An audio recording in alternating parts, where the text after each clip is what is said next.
Pembongkaran makam Firendi Marjevi Wehantau dilakukan di pemakaman Panara, Kota Makassar, Sulawesi Selatan.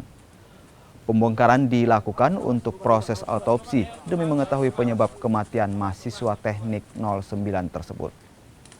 Keluarga menilai ada kejanggalan dalam kematian anaknya, apalagi ditemukan luka lebam di tubuh Firendi.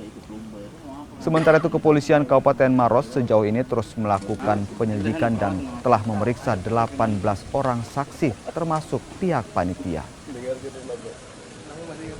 Kita ingin menegakkan kebenaran dan untuk mencari keadilan buat anak kami. Dan juga supaya peristiwa seperti ini tidak terulang kembali di kemudian hari. Kalau memang sampai sekarang tidak ada kejelasan apa sebenarnya penyebab kematiannya. Dari pihak Mapala seolah menutup diri untuk membeberkan apa sebenarnya yang terjadi.